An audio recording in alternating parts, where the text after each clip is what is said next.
Hi hello నమస్తే అందరికీ. నా పేరు పవన్. ఈరోజు మార్నింగ్ ఓటింగ్ గురించి మాట్లాడడానికి వచ్చాను. ఓటింగ్లో 6 ఉన్నారు కదా. 6లో నబీల్ ఉన్నాడు, ప్రేరణ ఉంది, సోనియా ఉంది, పృథ్వీ ఉన్నాడు, ఆదిత్య ఓం ఉన్నాడు.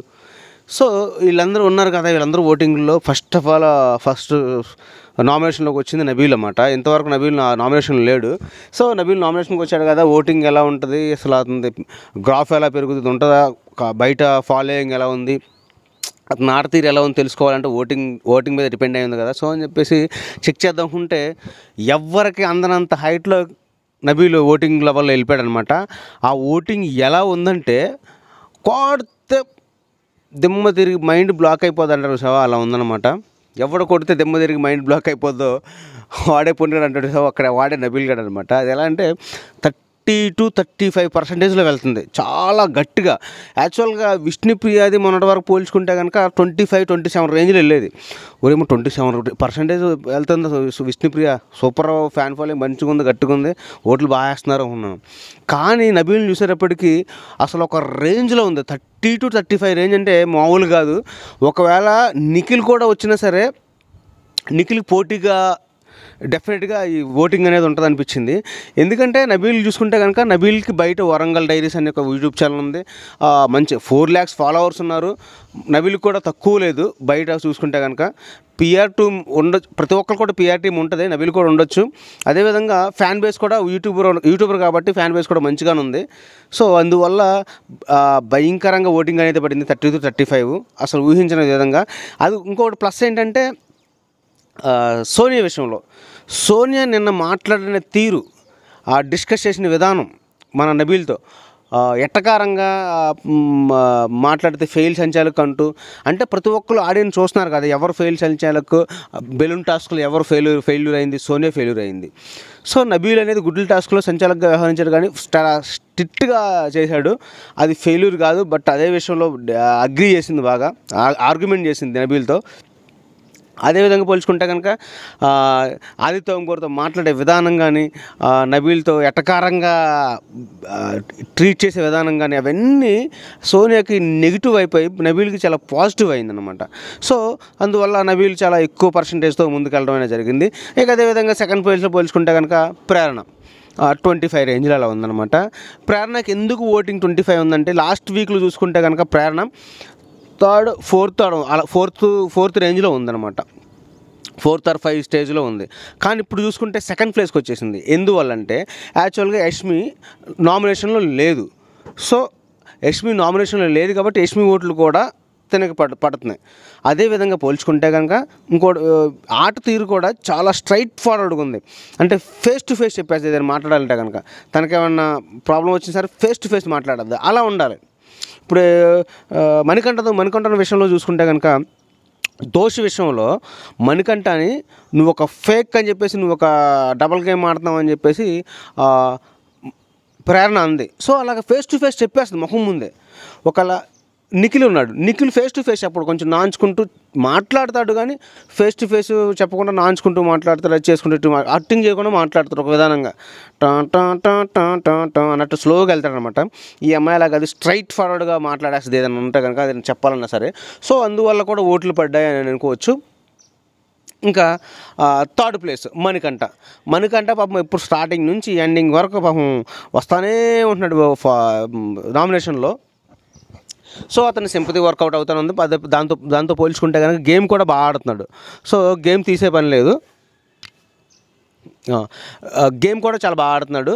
అదేవిధంగా ఇటువంటి అదే హగ్ సీన్లు, ఇటువంటి అన్నిట్లో ఇన్వాల్వ్ అయ్యి మాట్లాడాలు, ఇటువంటి కొంచెం తగ్గించుకుంటే మంచి బెస్ట్ కంటెస్టెంట్ అవుతాడని చెప్పేసి మొదటి నుంచి అంటూనే వస్తున్నాను. సో ఇప్పుడు కూడా అదే మాట అంటున్నాను. సో ఇవన్నీ తగ్గించుకుంటే ది బెస్ట్ కంటెస్టెంట్ అవుతాడు. సో మనడు థర్డ్ ప్లేస్లో ఉన్నాడు మణికంఠ. ఇంకా 4th, 5th, 6th ఈ 3 ప్లేసుల్లో పృథ్వీ, ఆదిత్య ఓం, సోనియా ఈ ముగ్గురు ఉన్నారు. ఈ ముగ్గురులో కొంచెం బెటర్ చూసుకుంటే కనుక పృథ్వీ ఉన్నాడు. పృథ్వీ ఎందుకంటే నేను చెప్తాను, నిఖిల్ లేడు యాక్చువల్గా ఇప్పుడు దీంట్లో నామినేషన్లో. సో పృథ్వీ, సోనియా, నిఖిల్ ఫ్రెండ్స్ కాబట్టి నిఖిల్ ఓట్లు కూడా పృథ్వీకి పడవచ్చు. మరి సోనియాకి ఎందుకు పడలేదు అనుకోవచ్చు, దాని గురించి లాస్ట్లో మాట్లాడదాం. సోనియాకి ఎందుకు పడలేదు దాని గురించి లాస్ట్లో మాట్లాడదాం. సో నిఖిల్ ఓట్లు పృథ్వీకి పడవచ్చు. సో అందువల్ల పృథ్వీ ఈ ముగ్గురులో కొంచెం బెటర్గా ఉన్నాడు. అంటే ఎలిమినేషన్ అయితే అవ్వడో 99% అనిపిస్తుంది. ఎందుకంటే వీళ్ళు ముగ్గురితో పోల్చుకుంటే కనుక 7% ఓటింగ్ ఉంది. సో నెక్స్ట్ పొజిషన్లో ఆదిత్య ఓం ఉన్నాడు అనమాట. ఆదిత్య ఓం ఇంకో విషయం ఏంటంటే ఆదిత్య ఓము సోనియా కన్నా బెస్ట్లో కొంచెం అప్లోనే ఉన్నాడు. ఎందుకంటే సోనియా నిన్న నామినేషన్లో మాట్లాడిన తీరు, ఆ విధానం ఎంత ఓవర్ యాక్టింగ్, ఎంత హట్టింగ్ అనిపించింది అంటే అతనికి ఆదిత్య ఓంకి అదంతా ఆడియన్స్ చూస్తున్నారు కదా. సో దాన్ని ఎలా అంటారంటే ఆదిత్య ఓంని తెలుగు రాదు కదా పాపం అతనికి. సో డిఫెండింగ్ చేసుకోవడం రావట్లేదు ఎక్కువగా ఫాస్ట్గా. సో ఆ విషయంలో అతన్ని నువ్వు అన్ఫిట్, నువ్వు అర్హుడివే కాదు ఈ హౌస్లో ఉండడానికి. అదేవిధంగా ఇంకోటి ఏంటంటే నీకు ఒక కాఫీ కావాలా, టీ ఇమ్మంటావా, బాబా దండం పెట్టుకుంటూ నువ్వు రిక్వెస్ట్ చేసుకుంటావు అని రకరకాలుగా చాలా ఇన్సల్టింగ్గా మాట్లాడింది. చాలా అంటే చాలా ఇన్సల్టింగ్గా మాట్లాడింది. సో ఇవన్నీ అబ్జర్వ్ చేస్తున్న ఆడియన్స్ ఎలా ఉందంటే ఈ అమ్మాయిని ఎలాగైనా పంపించేయాలరా బయటికి, మరీ ఒక సైకోలాగా తయారవుతుంది.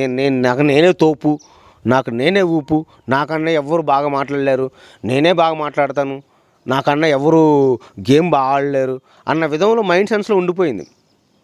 సో ఈ అమ్మాయిని డెఫినెట్గా ముందు ఈ అమ్మాయిని పంపించాలరా అన్న విధంగా సోనియాకి ఓట్లు వేశారన్నమాట. చాలా లాస్ట్లో ఉంది సోనియా. సో ఈ వారంలో ఎలిమినేషన్ ఎవరవుతారు అని అనుకుంటే ఫస్ట్ ఆఫ్ ఆల్ వచ్చిన నేమ్ మాత్రం సోనియా. ఎందుకంటే ఓటింగ్ పరంగా చూసుకుంటే కనుక చాలా తక్కువ ఉంది వీళ్ళ ముగ్గురితో పోల్చుకుంటే. అంటే వీళ్ళ ముగ్గురే లీస్ట్లో ఉన్నారు 7%లో, 7 to 8% తక్కువ అన్నారు. దీన్ని ఏమంటారు, నత్తనడక నడుచుకుంటూ వెళ్తున్నారనమాట. సో వీళ్ళందరూ 30 to 35, 25, 19 to 20 మణికంఠ. సో ఇలా వెళ్తుంటే వీళ్ళు ముగ్గురు మాత్రం 7 to 8% అన్నారు. అంటే ఎంత లీస్ట్లో ఉన్నారు చూసావా. ఆ లీస్ట్లో కూడా సోనియా ఇంకా లీస్ట్లో ఉంది వాళ్ళిద్దరికన్నా. సో బికాజ్ ఆఫ్ ఆమె బిహేవియరు, ఆమె యాటిట్యూడు, ఆమె ఓవర్ యాక్టింగ్ ఆడియన్స్ చూడలేక ఈ అమ్మాయిని డెఫినెట్గా బయటకు పంపించాలరా బాబు అని ఓటింగ్లో చాలా లీస్ట్లో ఉంచారనమాట. సో ఈ వారం అయితే కనుక డెఫినెట్గా సోనియానే ఎలిమినేషన్ అవ్వడానికి ఎక్కువ ఆస్కారం ఉంది. దాంతో పోల్చుకుంటే కనుక వీళ్ళ ముగ్గురులో అప్ అండ్ డౌన్ అవ్వచ్చు ఈ వీక్లో. ఎందుకంటే ఈ 5 days ఉన్నాయి కదా, ఈ 5 daysలో డెఫినెట్గా వాళ్ళ గేమ్ తీరు కానీ వాళ్ళ మాట్లాడే విధానం కానీ డిపెండ్ అయ్యింది, వాళ్ళ మీద డిపెండ్ అయ్యింది. కొంచెం ఏమైనా చేంజెస్ వచ్చినాయి వీళ్ళ ముగ్గురులో అప్ అండ్ డౌన్ అయ్యి అయితే ఆదిత్య ఓం, లేకపోతే సోనియా, లేకపోతే పృథ్వీ. సో ఈ ముగ్గురులో మాత్రం డెఫినెట్గా ఎలిమినేషన్ అయ్యే అవకాశాలు ఎక్కువ కనిపిస్తున్నాయి. సో ఈరోజు ఓటింగ్ అనమాట. మీరేమనుకుంటున్నారు, ఎవరి గురించి ఏమనుకుంటున్నారో కమెంట్ అయితే చేయండి. ఎస్పెషల్లీ సోనియా గురించి ఏమనుకుంటున్నారో, సోనియా పృథ్వీ గురించి ఏమనుకుంటున్నారో కమెంట్ అయితే చేయండి. సోనియా పృథ్వీ పట్ల ఇన్సల్టింగ్గా మాట్లాడడం కరెక్టా కాదా అది కూడా కమెంట్ అయితే చేయండి. ఇప్పటివరకు నా ఛానల్ ఎవరైతే సబ్స్క్రైబ్ చేసుకోలేదు ప్లీజ్ సబ్స్క్రైబ్ చేసుకోండి. అదేవిధంగా బెల్ ఐకాన్ ఆన్లో పెట్టుకుంటే కనుక నా వీడియోస్ నోటిఫికేషన్లో టంగ్ వచ్చేస్తుంటే నేను వీడియోలు చేస్తుంటే లైక్ మాత్రం డెఫినెట్గా చేయండి. మీరు లైక్ చేస్తే నాకు కొంచెం సపోర్టివ్గా ఉంటుంది, కొంచెం ఎనర్జీ వస్తుంది, వీడియోలు ఇంకా బాగా చేస్తాను. ఉంటాను. జై హింద్.